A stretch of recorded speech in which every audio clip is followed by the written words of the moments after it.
자, 노르웨이와 이라크의 경기 끝난 시점에서 녹화 시작하고 있고요. I조 전체적으로 한번 정리하는 시간 가져보도록 하겠습니다. 먼저 시간상으로 프랑스, 세네갈이 먼저니까 여기부터 한번 시작을 해보도록 하죠. 그래서 프랑스와 세네갈의 경기였고요. 경기 결과는 3대1로 프랑스가 승리를 했습니다. 이 경기 같은 경우는 전반과 후반이 완전히 달랐던 정반대가 됐던 경기였던 것으로 보시면 될 것 같고요. 전반에는 세네갈이 굉장히 좋은 모습을 보였고 반면에 프랑스는 실망스러운 모습을 보였지만 후반에 몇 가지 변화를 가져갔던 것이 좀 주요하게 작용을 했고, 그리고 결국은 음바페가 해주게 되면서 이 경기는 프랑스가 좀 손쉽게 가져가게 되는데요. 일단 전반전 얘기부터 이제 시작을 하는 게 중요할 것 같은데요. 일단 프랑스 같은 경우는 이전 북아일랜드전에서 꺼냈던 선발 라인업을 거의 변화 없이 가져가게 되면서 일단 요번 경기에서 나섰던 라인업이 아마 주전 라인업으로 계속 가지 않을까 하는 생각이 듭니다. 그래서 완전히 똑같지 않나 싶어요. 그래서 북아일랜드전이랑 같은 라인업으로 나서게 됐고요. 그래서 중앙에 덴벨레와 음바페, 그리고 측면에 두예와 올리세, 그리고 삼선에 라비오와 추엄미니, 그리고 백포라인에 테오 헤르난데스, 살리바, 우파메카노, 쿤데, 그리고 메냥까지 이렇게 위치를 했었던 프랑스고요. 그래서 선발 라인업은 아마 이렇게 고정이 된 것 같습니다. 반면에 세네갈은 특이한 게 하나 있었는데 은디아이 선수가 오늘 선발을 출전하지 않았어요. 제가 아직 지금 경기 거의 막 끝난 시점이라 명확하게 확인을 하지 못해가지고 부상이나 몸에 문제가 있었는지는 확인이 아직 안 됐는데, 근데 만약에 이제 몸에 문제가 없다면은 이해하기 어려운 결정이고 또 뒤에 짧게 나오긴 했어요. 근데 투입 시점도 늦었기 때문에 이게 어떨지는 지켜봐야 될 것 같고, 만약에 몸에 문제가 없으면 이해는 안 간다. 하지만 몸에 문제가 있을 수도 있겠다라는 생각이 드는 것 같습니다. 그래서 이거는 추후에 한번 확인해보거나 저도 확인을 하면은 또 추가를 해드리도록 하겠습니다.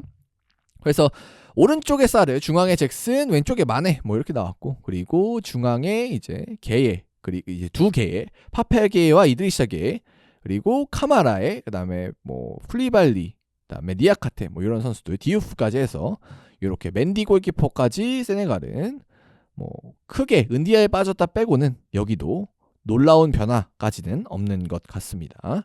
그래서 이렇게 시작이 됐는데요. 중요한 건 사실 라인업은 아니고 초반에 프랑스가 너무 실망스러웠는데, 물론 이제 세네갈이 이 중원의 3명의 선수, 두 게이와 그리고 카마라를 이용해서 압박이 굉장히 좋았어요. 특히 프랑스가 수비진을 넘어서 하프라인을 넘어서 공을 전개를 하려고 할 때, 그때 이 3명의 수비진이 굉장히 프랑스의 공격을 잘 차단을 해줬고 프랑스가 빠르게 앞으로 나오지 못하게 막아줬던 것이 있긴 했는데요. 근데 그것과는 별개로 저는 너무 프랑스가 전반에는 공의 움직임이 느리지 않았나.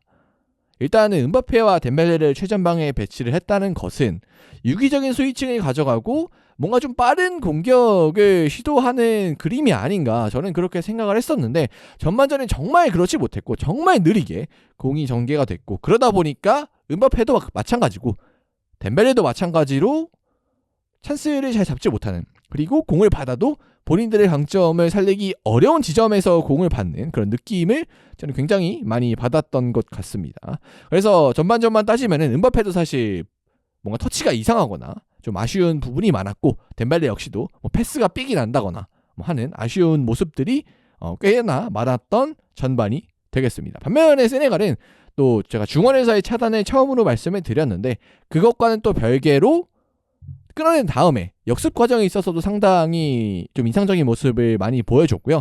오른쪽 측면에 배치가 됐었던 이스마일라 사르를 중심으로 굉장히 스피드를 앞세운 역습 공격을 주로 수행을 했습니다. 그리고 그렇기 때문에 슈팅도 전반전에만 5개를 때렸었고, 그리고 전반 막판에 찾아왔었던 정말 사르의 그 결정적인 찬스, 골대 앞에서 상대 수비한테 굴절이 되면서 찬스가 있었거든요. 근데 그 찬스를 허공에 좀 싸내낸다, 사르가 날려버리게 되면서 그게 실패한 게 아마 제일 좀 아쉽지 않을까. 물론 이제 잭슨의 옵사이드 그 득점이나 이런 것도 있긴 했는데 그건 나중에 보면 될 것 같고요. 그게 후반전이야 전반전이었나? 아무튼 그래서 전반에는 확실히 세네갈이 운영을 더 잘했고 결정력만 좋았다면 앞서갈 수 있는 그런 흐름이 완성이 됐었습니다. 그래서 전반전에만 따지면은 프랑스가 단 한 개의 슈팅만을 시도하게 되면서 굉장히 답답한 전반전을 시작을 했는데요. 이렇기 때문에 무조건 후반전을 시작하기 전에 변화가 필요했고, 그래서 어떤 변화가 있어야 될까? 그리고 이제 추가로 하면은 전반전에 또 문제가 됐던 게 앞에 이제 덴벨레와 그리고 음바페가 배치가 돼 있었고, 그리고 오른쪽에 올리세가 있었는데요. 올리세가 아무래도 답답해서 그런 건지 아니면 원래 약속이 그랬던 건지 중앙으로 많이 들어와서 플레이를 했고요. 그리고 그냥 중앙으로 들어오는 게 아니라 굉장히 밑에까지 내려와서 빌드업이 잘 안 되기 때문에 거의 후방 삼선 지역에서 거의 딥라인 플레이메이커처럼 공을 받는 장면이 꽤 나왔었거든요. 그래서 오른쪽 측면은 좀 비어 있었고 그 빈 공간을 쿤데가 커버를 해줬는데, 근데 아무래도 쿤데의 공격력에 장점이 있는 선수는 아니다 보니까 또 쿤데 쪽으로 갔을 때도 특별하게 뭐가 나오지 않았고 오히려 실망스러운 모습들만 있었는데요. 그래서 여러 가지 문제점이 혼재됐던 프랑스라고 볼 수 있겠습니다. 그래서 다시 정리하면 후반전에 변화가 필요했고 데샹 감독이 후반에 변화를 줬습니다. 그래서 어떤 변화를 줄까 상당히 궁금했었는데, 기본적으로는 덴벨레와 이 올리세의 위치를 바꾸면서 완전히 올리세가 중앙으로 들어가고 덴벨레가 좀 측면에 빠져서 활동하는 그런 스타일의 변화를 줬습니다. 물론 이제 두 선수 모두 위치가 고정된 것은 아니고 유기적으로 좀 스위칭을 하는 모습도 보여줬었는데요. 근데 저는 이 올리세가 완전하게 중앙으로 들어오고 덴벨레가 빈 측면을 채워주면서 올리세의 그 스루패스 능력, 그 상대를 끌어내고 그리고 뒷공간 음바페한테 내주는, 사실 두세 번 정도 후반전에 음바페한테 좋은 패스들이 나간 장면들이 올리세가 많았거든요. 그래서 음바페의 그런 엄청난 스피드를 현재 프랑스에서 가장 잘 살려줄 수 있는 것은 올리세다. 그래서 앞으로 올리세를 중앙으로 활용하는 그림이 계속해서 프랑스 입장에서는 나와야 되지 않을까라는 생각이 들고, 그리고 음바페의 그 첫 골에 어시스트했던 그 스루 패스는 정말 대단했습니다. 정말 대단했고, 솔직히 저는 바로 앞서는 선수만 그때 보고 있었는데 한 단계를 건너서 음바페까지 패스가 전달된 게 정말 좋았습니다. 진짜 너무 놀랐고, 예상치 못한, 이 TV로 보고 있는 사람도 예상치 못한 패스를 넣다 보니까 그 점이 가장 오늘 놀라웠던 부분이지 않나 싶고, 그래서 이 올리세가 그 지점에 어시스트를 기록을 하면서 선제골이 들어갔던 게 세네갈 입장에서는 상당히 좀 아쉬운 그림이었겠습니다. 그래서 그 득점, 음바페의 득점 이후에 사실 세네갈이 많이 어려워졌고, 그리고 그 뒤이어 추가골까지 좀 바르콜라의 추가골까지 나오게 되면서 경기 흐름은 좀 완전히 프랑스 쪽으로 넘어갔던 것 같고요. 교체 자원 활용도 데샹 감독이 좋았고, 뒤에 빼고 바르콜라가 그 자리 그대로 들어갔는데 거기서 또 좋은 모습을 보여주면서 마무리 칩샷으로 딱 넘겼는데 뭐 너무 좋았었죠. 그래서 그런 장면도 있었고요. 그래서 결과적으로 보자면은 후반전에 수행을 했던 데샹 감독의 전술적 변화 그리고 선수적 변화 모두 좀 성공적이었기 때문에 데샹 감독이 본인의 좀 클래스, 사실 의심의 시선들도 분명히 있었는데 증명을 한 게 아닌가. 그래서 일단 저는 데샹 감독한테 따봉 하나 주고 싶고요. 그리고 세네갈도 경기를 완전히 포기하진 않았습니다. 경기 막판으로 가면서 PSG에서 뛰는 은바에나 이런 공격수들 그리고 은디아에까지 계속해서 쭉쭉 투입을 해주면서 공격을 그래도 계속해서 하려는 모습은 보여줬는데요. 그래서 그 결과 추가 시간에 득점을 했단 말이에요. 그래서 2대1 상황이 됐는데 그 뒤이어 세네갈의 추격골에 이어서 나온 정말 얼마 지나지 않아서 바로 은바페의 추가골이 나왔거든요. 그리고 그 득점은 정말 이 은바페라는 선수의 정말 클래스를 보여준 그런 득점이 아닌가 싶고, 전반전까지만 해도 은바페가 부진하나? 은바페 왜 이렇게 못해? 하고 저도 경기 보면서 되게 답답했었는데 역시 은바페는 은바페다. 이렇게 느끼게 되는 그런 경기가 아니었나 싶습니다. 그래서 그렇게 경기 결과는 3대1로 마무리됐고요. 그래서 이번 경기의 포인트는 프랑스가 굉장히 답답하게 출발을 했지만 데샹 감독의 좋은 변화를 인해서 후반전은 굉장히 만족스러운 경기력을 프랑스가 선보였습니다. 그리고 세네갈이 어쨌든 노르웨이도 노르웨이지만 가장 위협적인 경쟁자였다고 프랑스 입장에서는 봤기 때문에 그래도 이라크는 상대적으로 쉬우니까 좀 편안한 조별리그가 프랑스한테는 펼쳐지지 않을까 그렇게 예상을 해봅니다. 반면에 세네갈은 전반전에 보여줬던 경기력은 굉장히 좋았는데 결국 결정이 되지 않았고, 그래도 사르나 니콜라 잭슨이나 이런 선수들이 좋은 움직임들을 보여줬기 때문에 다음 경기에선 좀 더 기대해볼 만한 포인트가 있지 않나 그렇게는 생각이 듭니다. 그래서 세네갈은 다음 경기 노르웨이 경기인데 노르웨이를 잡게 되면은 이 팀도 사실 32강 진출은 거의 따놓은 당상이기 때문에 다음 경기를 좀 이번 경기 토대로 잘 준비를 해봐야 되지 않나 그렇게 생각은 드는 것 같습니다. 그래서 이렇게 프랑스와 세네갈 경기 정리해봤고요. 은바페가 2골을 먼저 기록을 하면서 확실히 프랑스는 음바페의 팀이다. 그리고 음바페는 월드컵에서 정말 잘하는 친구다. 이거를 다시 한번 증명을 해냈습니다.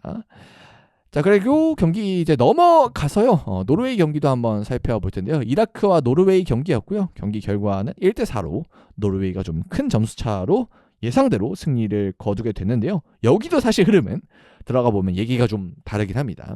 이라크 쪽의 선발 라인업을 살펴보면은 이제 후세인 이 선수가 이제 잔디 먹방 선수죠. 아시안컵에서 잔디 먹방을 하고 골 넣고 잔디 먹방 퇴장.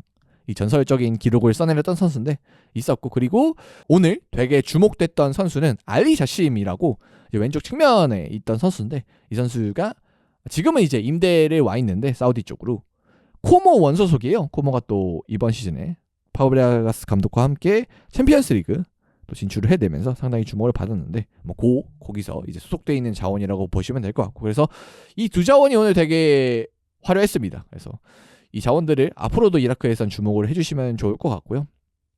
그리고 노르웨이 쪽에서는 나올 선수들 쭉 나와줬고 정말 이상한 배치는 하나도 없지 않았나. 그래서 노르웨이는 뭐 혼란이 있고 혼란 세를로트를 중심으로 혼란 세를로트 누사 이렇게 3톱 나오고, 그다음에 미드필더진의 웨데고르, 샌데르베르게, 아우르스네레스, 그리고 센터백진의 아이르와 헤겜, 풀백의 볼페와 그리고 리에르손, 그리고 골키퍼 닐란드까지 굉장히 무난하게 우리가 예상하던 라인업으로 노르웨이 나왔습니다. 경기 전개 초반을 보면은 확실히 저는 이라크한테 인상적인 모습을 많이 발견을 했는데요. 특히 노르웨이의 빌드업을 방해하는 그 압박이 상당히 좋았는데, 투톱과 그리고 측면 선수들까지 약간 중앙으로 좁혀내면서 노르웨이가 절대 중원으로 공을 보내지 못하게 하겠다, 이 의지를 보였고, 사실 그게 잘 통했고, 물론 이제 노르웨이의 투톱 자원이 투톱이 아니죠.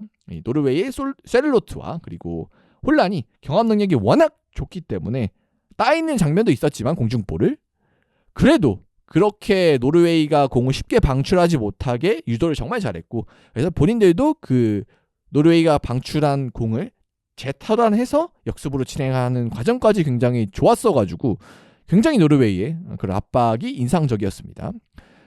다만 노르웨이도 혼란의 엄청난 개인 능력을 통해서 선제골을 빨리 잡아낸 게 좀 편하게 이번 경기 좀 그래도 할 수 있는 포인트가 되지 않았나 싶고요. 첫 번째 득점 장면의 경우에는 이 셀로트가 측면에서 공을 받아주고 다시 반대쪽으로 넘기는, 본인이 넘겨준 것은 아니지만 넘길 수 있는 기점을 마련해준 게 저는 가장 눈에 띄었고요. 그리고 그걸 받아서 이제 왼쪽 측면에서 이제 볼페가 크로스를 올리고 그걸 혼란이 마무리를 했는데, 확실히 이 혼란이라는 선수의 엄청난 파괴력을 볼 수 있었던 것 같고, 그리고 이 셀룰로트가 주로 측면으로 활용이 되는데 이 셀룰로트를 측면에 활용을 했을 때 어떤 장점이 있는지는 이 기점을 통해서, 첫 번째 골의 기점을 통해서 확인을 할 수가 있었고요. 그래서 혼란이 유럽 예선에서도 약팀을 상대로 정말 엄청나게 골을 때려 박으면서 정말 무시무시한 모습을 보여줬는데, 이런 혼란의 이 약팀을 깔아뭉개는 이 양학 스킬,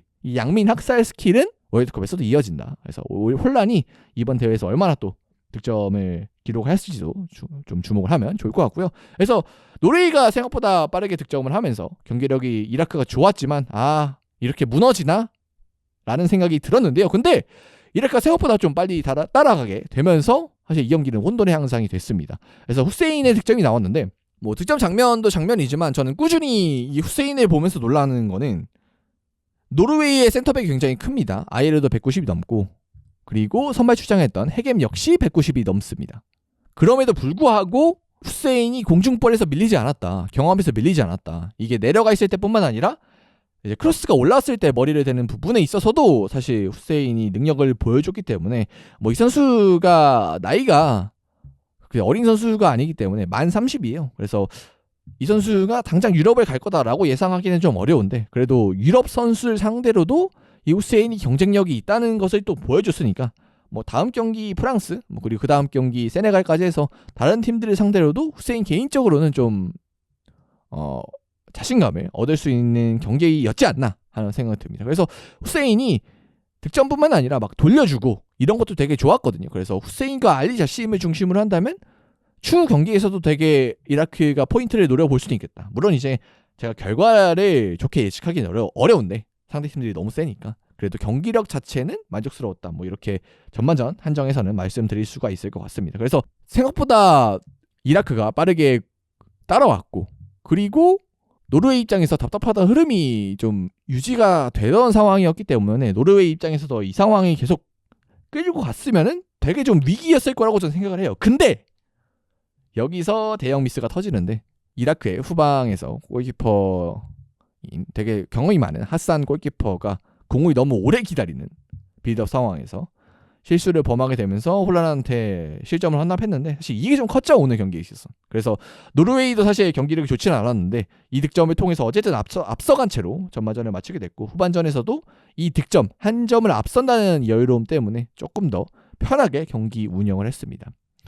그래서 저는 전반전에 이라크가 워낙 인상적이었기 때문에 후반에도 좀 포인트를 보여주지 않을까 했는데, 후반전에 들어가서는 좀 힘이 빠졌는지 이라크도 슈팅 2개 XG 0.06에 그치면서 좀 지친 모습 후반전에 많이 보여줬고, 반면에 이제 노르웨이 같은 경우는 추가골까지 딱딱 또 후반전에 기록을 하게 되면서 또 세트피스에서의 파괴력도 증명이 됐고요. 높이 세 번째 골 세트피스였고, 그래서 노르웨이가 엄청난 본인들의 뭐 혼란의 파괴력 그리고 공중볼에서의 경험 능력 모두 보여줬다. 그리고 이 마지막으로 노르웨이 세트피스에 대해서 좀 인상적이었던 게, 노르웨이가 세트피스를 처리하면은 뭐 프리킥이야 좀 얘기가 다르지만 코너킥 상황에서는 항상 두 선수가 골키퍼 앞에 서 있어요. 상대 골키퍼. 그래서 직접적으로 막 손으로 골키퍼를 방해하거나 그런 건 아니지만, 확실히 골키퍼가 천으로 나와야 되는 그 지점을 막아주는 그림이 있었고, 그리고 워낙 선수들이 키가 크고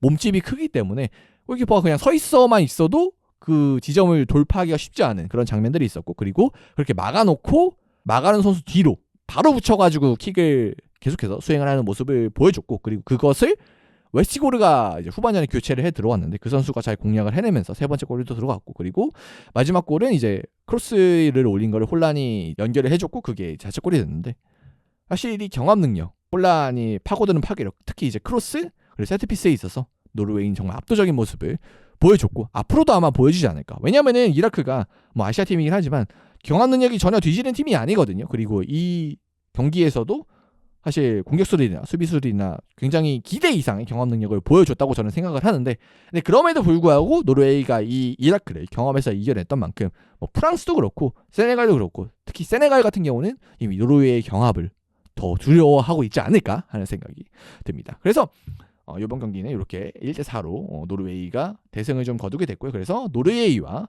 프랑스가 일단은 앞서가는 그림을 이 I조에서는 만들어냈습니다. 그래서 이렇게 두 경기가 끝난 상황에서, 첫 번째 경기를 마친 상황에서 I조에서는 노르웨이와 프랑스가 앞서가는 상황이고, 득점도 혼란과 은바페가 딱 두 골씩 기록을 하게 되면서 이 두 선수의 득점 경쟁도 좀 치열해질 것 같은데요. 특히 또 마지막 조별리그 3차전에는 이 두 선수 맞대결이 또 기다리고 있으니까 그 경기가 더 기대되지 않나 하는 딱 1차전 I조 경기가 아니었나 싶습니다. 자, 그러면 저는 여기서 이만 물러가 보도록 하고요. 뭐 I조 얘기도 정리해봤고, 또 추후에 J조 뭐 이런 친구들의 경기도 이어져 있으니까 아마 I조랑 J조랑 합쳐서 이렇게 좀 업로드가 되지 않을까 싶은데요.